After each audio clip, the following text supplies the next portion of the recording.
NDA સંસદીય દળની આજે બેઠક મળી હતી। 292 સાંસદો, એની સાથે ભાજપ શાસિત રાજ્યોના મુખ્યમંત્રી, ઉપમુખ્યમંત્રીઓ ઉપસ્થિત હતા।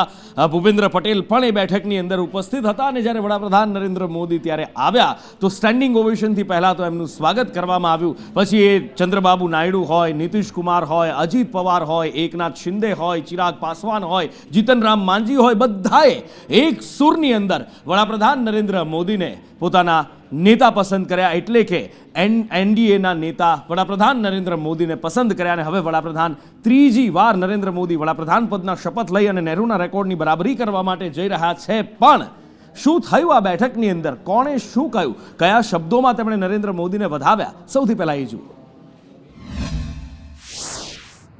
साथियों, एनडीए को करीब करीब 3 दशक हो चुके हैं।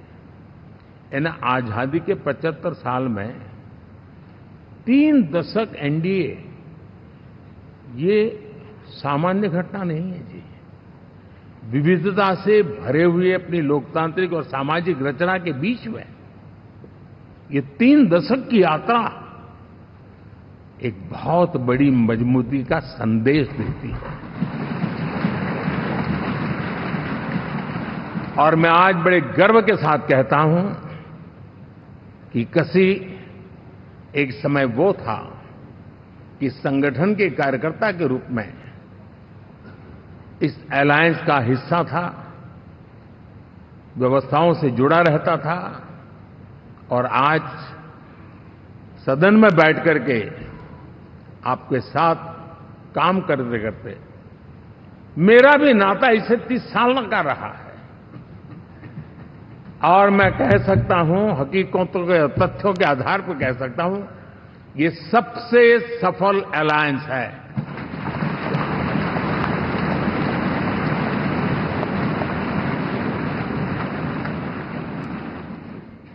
साथियों, एनडीए सरकार में हम अगले 10 साल में, मैं बहुत जिम्मेवारी के साथ कह रहा हूं, अगले 10 साल में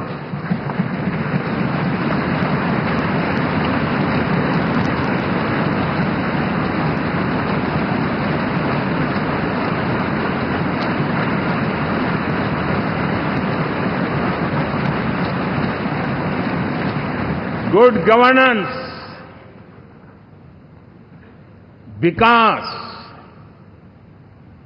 नागरिकों के जीवन में क्वालिटी ऑफ लाइफ, और मेरा व्यक्तिगत रूप से एक बहुत बड़ा ड्रीम है,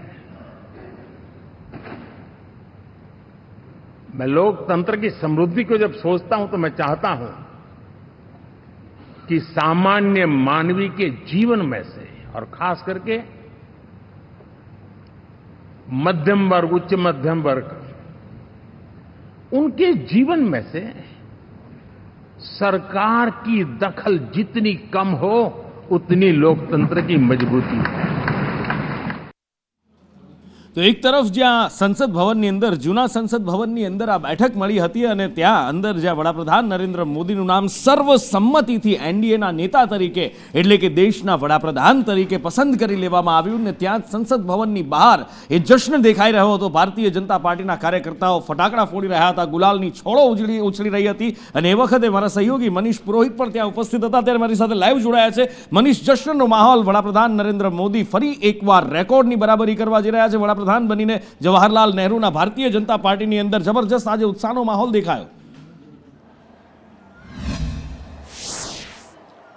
नुपुर, सौथी मोटी बात ये रही कि भारतीय जनता पार्टीना कार्यकर्ताओ जे छे ए सौथी वधारे उत्साही हता। एनुं कारण ए ज हतुं के कारण के पोताना नेता जेमने 10 वर्ष सुधी लगातार बहुमती साथे भारतीय जनता पार्टीनी बहुमती साथे सरकार बनावीने भाजपनो कार्यकर्ता उत्साहमां એટલા માટે પણ હતો કારણ કે આ વખતે એક રેકોર્ડ બનતો હતો, રેકોર્ડ જવાહરલાલ નેહરુના બરાબરીનો હતો।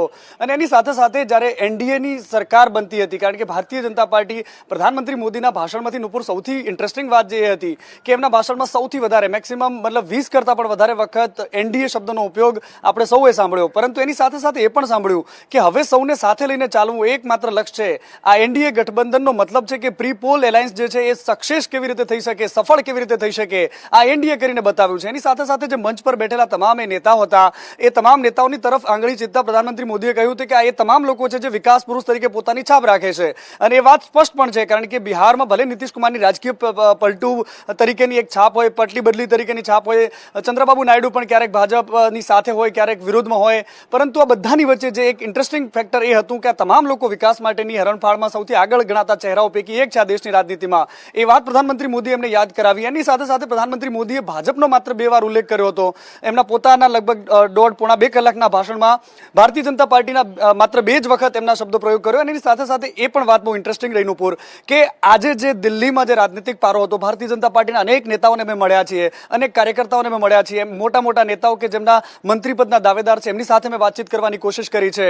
એક વાત અત્યાર સુધીમાં જે સામાન્ય માણસને ખબર નહોતી નુપુર, કે એનડીએ એલાયન્સ જે ભારતીય જનતા પાર્ટીના સામાન્ય કાર્યકર્તાને નથી ખબર, એ ભાજપના તમામ નેતાઓના મોઢે હતું. એ મજબૂરી પણ એ દેખાતી હતી એમના ચહેરા પરથી કે હવે એમની સાથે રહીને કામ કરવાનું છે, કે જેની ઇમેજ અત્યાર સુધીમાં પક્ષપલટુ તરીકેની રહી છે, પોતાના વ્યક્તિગત અને રાજનૈતિક લાભ ખાટવા માટેની રહી છે, એવા નેતાઓની સાથે રહીને આ નવી સરકાર બનવા જઈ રહી છે. અનેક ચેલેન્જીસ છે નુપુર, અનેક એવા ભારતીય જનતા પાર્ટીને ખાસ કરીને પ્રધાનમંત્રી મોદીના ડ્રીમ્સ છે કે જે ભાજપના પોતાના ઇન્ડિવિજ્યુઅલ બહુમતીના આધારે જ થઈ શકે એમ હતા. એવા અનેક ડ્રીમ છે જે પ્રધાનમંત્રી મોદીએ પોતે સેવ્યા છે ગુજરાત અને દેશની જનતા માટે. એ ડ્રીમ્સ કેવી રીતે પૂરા થશે એના પર પણ એક મોટો પ્રશ્ન છે, કારણ કે અત્યારે જે આખું બોડી લેંગ્વેજ નેતાઓની જોવા મળતી હતી, જેસ્ચર જોવા મળતું હતું એક વાતાવરણમાં, જ્યારે સંસદ ભવનના સેન્ટ્રલ હોલમાં અમે આ વસ્તુને કવર કરી તો અમને એક વસ્તુ જોવા મળી કે કેવી રીતે એ નેતાઓના બોડી લેંગ્વેજ હતી. નીતિશ કુમાર પોતાની અદ્દલ જે બિહારી સ્ટાઇલ છે એમાં બોલતા હતા નુપુર. એમને એ પણ કહ્યું કે અમે જે અમારી સામે જે વિરોધીઓ હતા એમણે જે રીતે પ્રચાર કર્યો છે, અગલી બાર જબ આएंगे તો હમ ઉनको દિખા દેंगे કે નેગેટિવ પ્રચાર કા મતલબ क्या होता है. ચંદ્રબાબુ નાયડુએ પણ પોતાની વાત અંગ્રેજીમાં રાખતા એ વાતને કરી હતી કે ઔદ્યોગિક ક્ષેત્રે અને ખાસ કરીને ટેકનોલોજીના ક્ષેત્રે ભારતને ક્યાં પહોંચાડવાની જરૂર છે. અમે લાંબા સમય સુધી અમારા નેતા તરીકે નરેન્દ્ર મોદીને માનીને ચાલી રહ્યા છીએ, પરંતુ રાજનીતિના જાણકાર લોકો નુપુર કહી રહ્યા છે કે આ એલિયાન્સ જે છે તે ભારતીય જનતા પાર્ટીનો અત્યાર સુધીમાં અટલ બિહારી વાજપેયી અને અડવાણીના નેતૃત્વમાં ભાજપે જોયું છે, પરંતુ આ નવી ભાજપ જે અમિત શાહ અને નરેન્દ્ર મોદીની ભાજપ છે, એમાં આ વખતે પહેલીવાર આ પ્રકારની જે પરિસ્થિતિ આવીને ઊભી છે કે જ્યાં ભાજપ કરતા પહેલા એનડીએની વાત થાય છે અને એ નેતાઓના મોઢે પણ જે માત્ર ભારતીય જનતા પાર્ટીની વાતો થતી હતી, હવે તમામ લોકો એનડીએની વાત કરે છે, સૌને સાથે લઈને ચાલવાની વાત થઈ રહી છે. હવે જોવાનું રહે છે કે પ્રધાનમંત્રી મોદી માટે જે નવી જે ઇનિંગ છે એ કેવી હશે, કારણ કે દુનિયામાં ભારતીય જનતા પાર્ટીના એક નેતા તરીકે અને ખાસ કરીને વિશ્વની સૌથી મોટી પાર્ટી ગણાતી ભાજપે પોતાની જે છાપ ઊભી કરી હતી, પ્રધાનમંત્રી નરેન્દ્ર મોદીના ચહેરાને લઈને આંતરરાષ્ટ્રીય સ્તરે એક ઇમેજ બની હતી. એ તમામ મુદ્દાઓ એક બાજુ છે. બીજી બાજુ એ પણ છે કે હવે બિહાર અને આંધ્રપ્રદેશના જે સ્પેશિયલ સ્ટેટ માટેના જે એમની જે ડિમાન્ડ રહી છે એ માંગનું શું, એની સાથે સાથે મુસ્લિમ અનામતનો જે મુદ્દો છે એની સાથે જે પ્રધાનમંત્રી મોદી એના જે પોતાના જે ડ્રીમ પ્રોજેક્ટ છે એના માટેના જે મુદ્દાઓ છે એ નીતિશ કુમાર અને ચંદ્રબાબુ નાયડુ એમને કેટલો સાથ આપે છે એ પણ જોવાનું રહેશે. પરંતુ હવે આવનારો સમય બતાવશે કે શું થાય છે, પણ અત્યારે તો બધા એક સાથે દેખાય છે. અત્યારે તો આ ગઠબંધન એકદમ મજબૂત દેખાય છે. બધા એક બીજાના વખાણ કરી રહ્યા છે અને કહી રહ્યા છે કે લાંબા સમય સુધી આ ગઠબંધન ચાલવાનું છે. જોકે અટલ બિહારી વાજપેયીની એ સરકાર ભલે 13 દિવસ કે 13 મહિના, એ પછી 5 વર્ષ આ એનડીએ ગઠબંધનમાં જ ચાલી હતી. હવે જોવાનું છે કે શું થાય છે. પણ હા, આ બધા વચ્ચે દેશની જનતાના મનમાં એક જ સવાલ છે કે હવે જ્યારે વડાપ્રધાન તરીકે નરેન્દ્ર મોદીને પસંદ કરી લેવામાં આવ્યા છે, એનડીએના નેતા તરીકે સર્વસંમતિથી નરેન્દ્ર મોદીનું નામ નક્કી થયું છે, ત્યારે એ શપથવિધિ ક્યારે યોજાય છે કે જ્યારે જવાહરલાલ નહેરુના રેકોર્ડની બરાબરી નરેન્દ્ર મોદી કરવાના છે. અજય પાસેથી જાણીએ કે આખરે શપથવિધિની તૈયારીઓ કેવી થઈ રહી છે. શપથવિધિની એની પહેલા તો તારીખ કઈ નક્કી થવા જઈ રહી છે, અજય?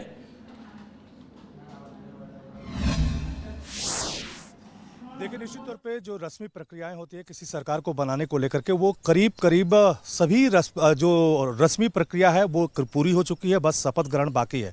और जो खबर आ रही है उसके मुताबिक 9 तारीख को शाम को 6 बजे ये शपथ ग्रहण का समारोह हो सकता है. और उसमें भी जो भारत के पड़ोसी देश है उसमें 5 पड़ोसी देश और एक मॉरिशस को अगर ले लिया जाए तो 6 देशों को जो है आमंत्रित किया गया है, उनके राष्ट्राध्यक्षों को आमंत्रित किया गया है.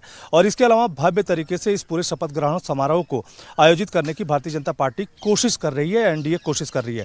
लेकिन मुख्य सवाल यही बना हुआ है कि आखिर जो प्रधानमंत्री नरेंद्र मोदी की अगुवाई में जो तीसरी बार मिलीजुली सरकार बनने जा रही है, जिसमें प्रधानमंत्री नरेंद्र मोदी के सामने पहली बार एक मिलीजुली सरकार चलाना है, उसमें जो एनडीए के जो सहयोगी दल हैं उनको किस तरह से संतुष्ट किया जाएगा। उसमें महत्वपूर्ण बात यही है कि टीडीपी की तरफ से न सिर्फ लोकसभा स्पीकर का पद मांगा जा रहा है, बल्कि 4 मंत्री पद मांगे जा रहे हैं। इसी तरह से जो नीतीश कुमार की पार्टी है जेडीयू, उसकी तरफ से 3 मंत्री पद मांगा जा रहा है, शिवसेना की तरफ से 2 मंत्री पद मांगा जा रहा है, एलजेपी जो है उसकी तरफ से 2 मंत्री पद मांगा जा रहा है। लेकिन इस सब को डील करने के लिए खास करके टीडीपी के साथ जो पीयूष गोयल हैं उनको अपॉइंट किया गया है। इसी तरह से अश्वनी वैष्णव जो है उनको नीतीश कुमार से बातचीत करने के लिए कहा गया है। लेकिन एक बात तय है कि भारतीय जनता पार्टी अपने पास न सिर्फ रक्षा मंत्रालय, वित्त मंत्रालय, बल्कि शिक्षण मंत्रालय और कई सारे महत्वपूर्ण विभाग है वो नहीं देना चाहेंगे। तो अब देखना ही होगा कि किसको क्या मंत्रालय मिलता है। लेकिन माना जा रहा है कि 40 से 50 के करीब ऐसे पद होंगे जो पहले चरण में शपथ ग्रहण समारोह का हिस्सा बन सकते हैं।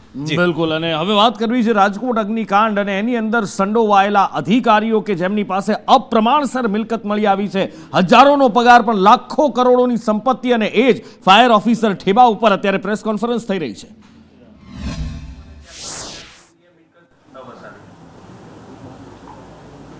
એમનો વાર્ષિક પગાર માસિક પગાર 70,000થી ઉપરનો હતો.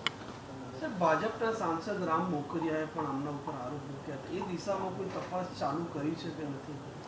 એ વિશે હાલના તબક્કે મારી પાસે માહિતી નથી. આમને લઈને કયા કયા મુદ્દાઓ તપાસવામાં આવશે?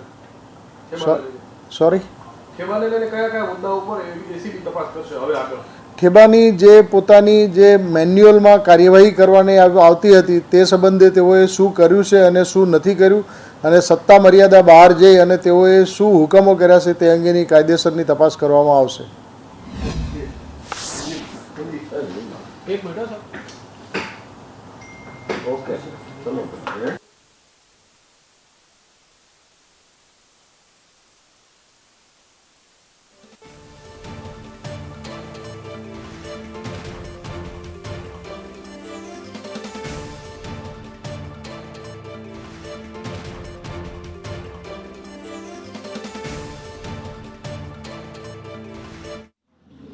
તો આ જ ભ્રષ્ટાચાર જવાબદાર છે કે જેના કારણે વારંવાર રાજ્યની અંદર થાય છે. ક્યારેક મોરબી, ક્યારેક તક્ષશિલા, ક્યારેક હરણી અને ક્યારેક આ જ રીતે ટીઆરપી ગેમ ઝોન. આ આગ લાગે છે ને નિર્દોષોનો ભોગ લેવાય. આ જે ભ્રષ્ટાચાર છે અને ભ્રષ્ટાચારીઓની જ્યારે પૂછપરછ આવે છે ત્યારે ખેલ ખેલવામાં આવે છે, એકનાથી બીજાના માથે ટોપી નાખવાનો. અને એ જ આખા અગ્નિકાંડની અંદર વાત થઈ રહી છે. અને એ આખા અગ્નિકાંડની અંદર વાત સામે એક સેન્ટરમાં એક વ્યક્તિ રહ્યો હોય તો એ છે સાગઠિયા. જી હા, ટીપીઓ સાગઠિયા. અને જ્યારે એની પૂછપરછ કરવામાં આવી તો એણે એક મોટા નેતાનું નામ આપ્યું. એક નહીં પણ 3 મોટા નેતાઓના નામ આપ્યા. અને બીજી બાજુ આ ખેલ ખેલવામાં આવી રહ્યો છે હવે નાની માછલીઓ ઉપર આ ઠીકરું ઢોળવાનો. જેમણે વાયર લગાડ્યા છે, જેમણે એસી ફિટ કર્યા છે, મોટા નેતાઓથી લઈ અને નાની માછલીઓ સુધીનો શું ખેલ ખેલાઈ રહ્યો છે.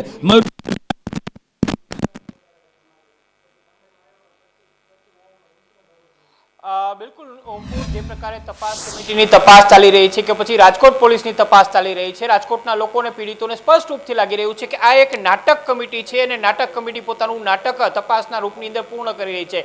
કારણ કે સાગઠિયાએ 3 મોટા નેતાના નામ આપી દીધા છે. એમને એમ પણ કહ્યું છે, જે પ્રકારે પોલીસ સૂત્રો કહી રહ્યા છે કે આ નેતાની સ્પષ્ટ ભલામણ હતી કે અહીંયા કોઈ કાર્યવાહી અથવા તો કોઈ ડિમોલેશન નથી કરવાનું અને એટલા માટે જ અમે કોઈ કાર્યવાહી નથી કરી. આ પ્રકારનું નિવેદન સાગઠિયા આપ્યું હોવાના 24 કલાક વીતવા છતાં આ તપાસ કમિટીના બાહોશ ગણાતા અધિકારીઓ છે એમણે એક પણ ભાજપના નેતા કે પછી વર્તમાન કે પૂર્વ પદાધિકારીનું નિવેદન નોંધવા માટે બોલાવ્યા નથી. એટલે સ્પષ્ટ રૂપથી થઈ જાય છે કે તમામ નેતાઓ છે એમને બાઇજ્જત છોડી મૂકવા માટેનું આખું જે પ્લાનિંગ છે એ સીટની તપાસ હોય કે પછી શહેર પોલીસની તપાસ હોય એ કરી રહી છે. અને આ બધી જ વસ્તુઓ છે એ પીડિતોના ઘા ઉપર મરમ લગાડવાને બદલે એમ કહી શકાય કે મીઠું ભભરાવાની કોશિશ થતી હોય તેવું લાગી રહ્યું છે. બીજી તરફ કોંગ્રેસ પણ હવે મેદાને પડી છે. આજે કોંગ્રેસે આજથી રાજકોટની અંદર 3 દિવસના ઉપવાસ અને ધરણા કાર્યક્રમની જાહેરાત કરી હતી. તે મુજબ તેમના ધરણા શરૂ થયા છે. પરંતુ સૌથી મોટી વાત એ છે કે નાના વેલ્ડર હોય કે પછી સાઉન્ડના ફિટર હોય કે પછી પ્રોજેક્ટના કર્મચારી હોય, એમને શું ખબર પડે કે ગેમ ઝોનની અંદર શું થઈ રહ્યું છે એ તો માત્ર ઓર્ડર અને ચિઠ્ઠીના ચાકર હોય છે. તમારે ત્યાં કોઈ ઓર્ડર આપે કે સાઉન્ડ ફિટ કરી જાઓ તો એ સાઉન્ડ ફિટ કરી જાય છે. સાઉન્ડના કારણે કે પછી પ્રોજેક્ટરના કારણે જો આગ લાગી હોય તો તેમને જ સીધી ધરપકડ કરી દેવી જોઈએ. પરંતુ અહીંયા જે રાજનેતાઓ કે જેમને ભલામણ કરી હતી, જેમને ખબર હતી કે આખું ગેમ ઝોન ગેરકાયદે છે, તેમના માટે તેમને લાલ જાજમ બિછાવી હતી, તેમને ભલામણ કરી હતી, આર્કિટેક્ટો ગોતી દીધા હતા અને સેટિંગ કરાવી દીધા હતા. આવા એક પણ રાજનેતા છે તેની પૂછપરછ કરવાની જે હિંમત છે તે અધિકારીઓ દાખવી નથી રહ્યા.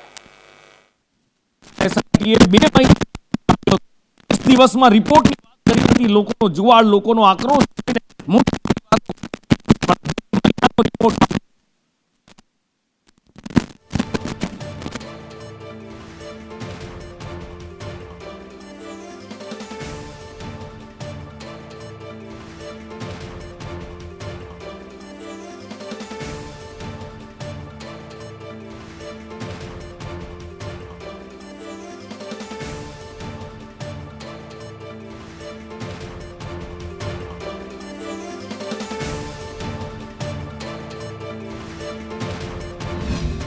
अभी एक सौराष्ट्र रीजन और साथ में नेबरहुड में एक साइक्लोनिक सर्कुलेशन बना हुआ है, जिसके कारण आज सौराष्ट्र के राजकोट, जूनागढ़, अमरेली और गिर सोमनाथ में आइसोलेटेड प्लेसेस पे लाइट रेन होने का पूर्वानुमान है. और साथ में ही गुजरात रीजन के दाहोद, छोटा उदयपुर, डांग, नवसारी, वलसाड, तापी, दमन और दादरा नगर हवेली में लाइट रेन के साथ ही थंडरस्टॉर्म होने का पूर्वानुमान है. ये प्री मानसून की बारिश है और जो गुजरात रीजन के लिए नॉर्मल डेट है मानसून की वो 15 जून है.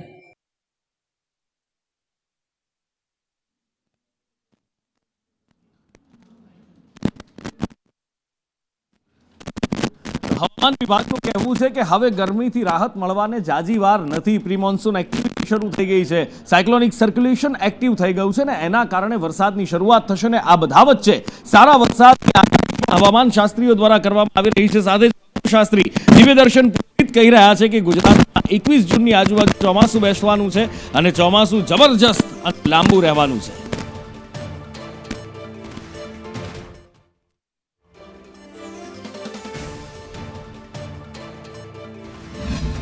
સાહેબ, ત્રીજા હીટવેવની આશંકા આપ જણાવી રહ્યા છો, કેવી રીતે રહેશે?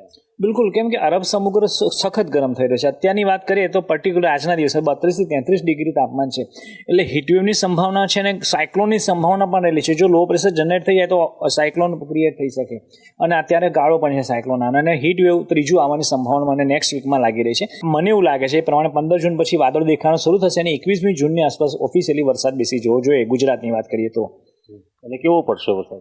વરસાદ બહુ સરસ ક્વેશ્ચન, ધમધોકાર પડશે અને જેમ હીટ વેવ આવ્યો ને એવું કોલ્ડ વેવ આવ્યો એ રીતે મોન્સૂન વેવ પણ ચાલશે અને 5 થી 10 ઇંચ એક જ જગ્યાએ વરસાદ પડી જવાની સંભાવના રહેલી નકારી શકાતી નથી.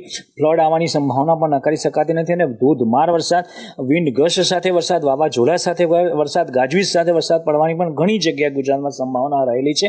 એટલે આવનારા સમયમાં વરસાદ ઘણો પડશે અને હું એવું માનું છું કે 95 થી 110% જેટલો વરસાદ ગુજરાત જોશે. અત્યારે વરસાદ દરિયા કિનારા જેટલા પણ શહેર છે ત્યાં ખૂબ વધારે વરસાદ વરસે અને જ્યાં મોટા મોટા સિટીઝ છે, અમદાવાદ છે, વડોદરા છે, સુરત, જ્યાં કાર્બન ડાયોક્સાઇડ સખત ક્રિએટ થઈ રહ્યો છે, વૃક્ષોનું પ્રમાણ બહુ જ ઓછું છે, ત્યાં વરસાદ સખત પડશે.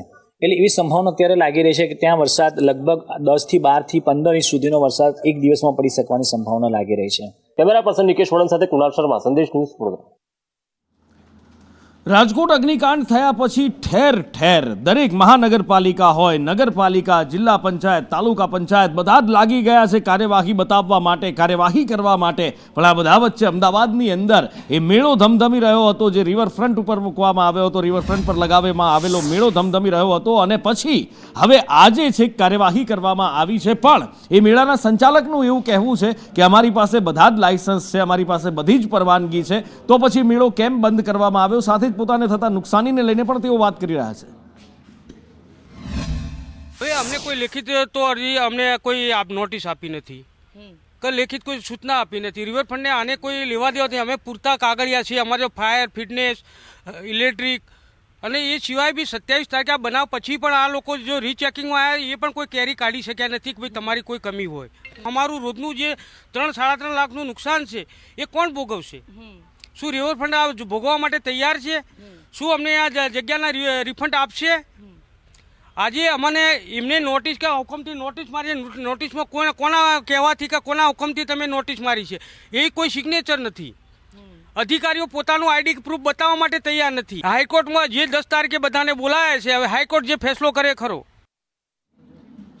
એટલે હવે મહાનગરપાલિકાનું તંત્ર હોય, નગરપાલિકાનું તંત્ર હોય, બધાને રહીને અક્કલ આવી છે કે ના કાર્યવાહી કરવી પડશે, નહીતર આપણે ફસાઈ જઈશું, આપણે ક્યાંક એસઆઈટીની તપાસના રડારમાં ફરે ન કરે નારાયણને કંઈક થયું તો આવી જઈશું. એટલે બધા જ દોડતા થયા છે. બિલ્ડિંગો હોય કે સ્કૂલો હોય, રાજકોટ હોય, સુરત હોય, અમદાવાદ હોય, દરેક જગ્યાએ આ કાર્યવાહી કરવામાં આવી રહી છે. અને એમાં હવે જ્યારે સ્કૂલો શરૂ થવાનો સમય છે, આ તો ગરમી વધારે હતી, બાકી સ્કૂલો ગઈકાલથી શરૂ થઈ ચૂકી હોત, પણ હવે અઠવાડિયું બાકી છે અને ત્યારે તંત્ર સ્કૂલોને સીલ મારી રહ્યું છે અને બીજી બાજુ સંચાલકોના ટેન્શન વધી રહ્યા છે. આઝમ પાસેથી જાણીએ. આઝમ,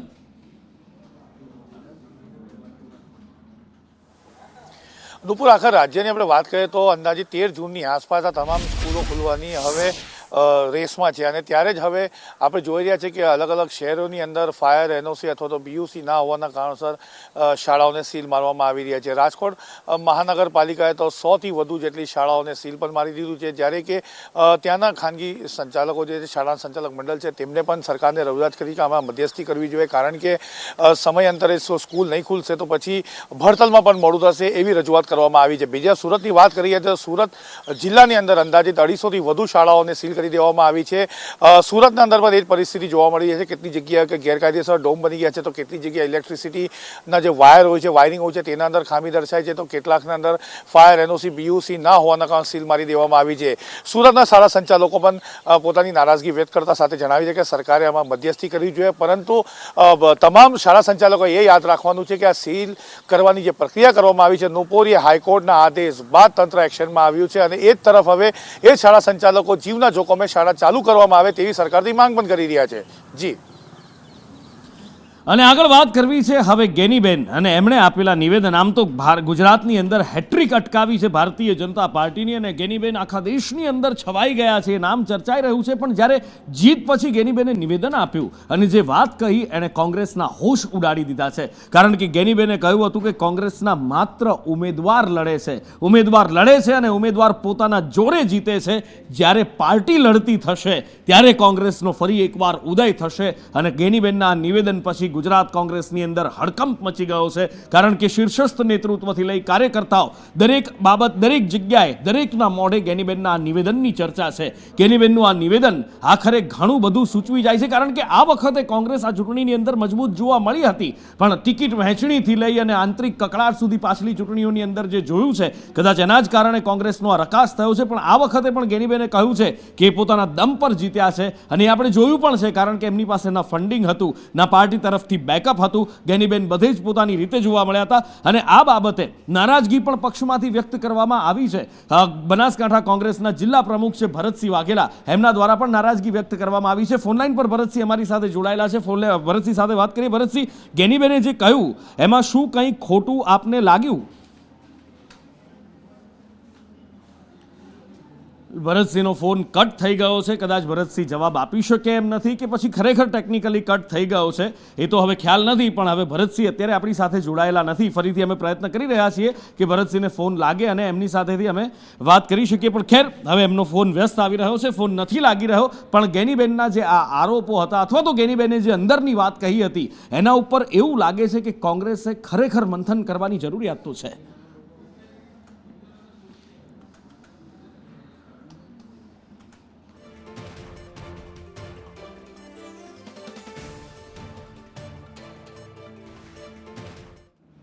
અને આગળ વાત કરવી છે ગાંધીનગર મહાનગરપાલિકાની અંદર મેયરની ટર્મ પૂર્ણ થઈ ચૂકી છે. નવા મેયરની રાહ જોવાઈ રહી છે. આચારસંહિતા પૂરી થવાની રાહ જોવાઈ રહી હતી અને હવે ગાંધીનગરમાં મહિલા મેયરની નિયુક્તિ થાય એવી પ્રબળ શક્યતાઓ દેખાઈ રહી છે. મહિલાઓના નામ કોના કોના ચર્ચામાં છે, મેયર માટે કોનું નામ અત્યારે રેસની અંદર આગળ ચાલી રહ્યું છે, હિરેન પાસેથી જાણીએ. હિરેન,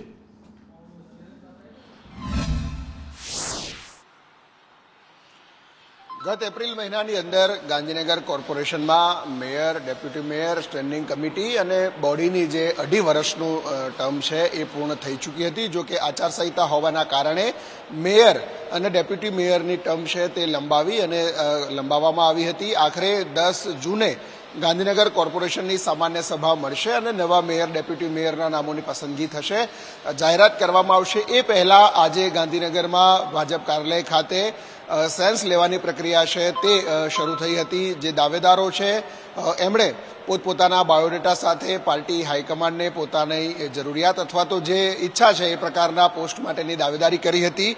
અત્યાર સુધી જે રોટેશન છે એ રોટેશનમાં સામાન્ય મહિલા માટે આ અનામત બેઠક છે અને એટલા જ માટે હેમાબેન ભટ્ટ, દીપ્તિબેન પટેલ, શૈલાબેન ત્રિવેદી અને સોનાલી પટેલ આ 4 મહિલાઓ છે એ મુખ્ય પ્રબળ દાવેદારો અત્યાર સુધી મેયર પદ માટે અહીંયા માનવામાં આવી રહ્યા છે. પરંતુ લોકસભા ચૂંટણી, એના પરિણામો, ક્ષત્રિય સમાજની નારાજગીને આ બધું જ જોતા કદાચ એવું પણ બની શકે કે અહીંયા કોઈ ક્ષત્રિય મહિલાને ભારતીય જનતા પાર્ટી આગળ કરી અને મેયર બનાવી શકે.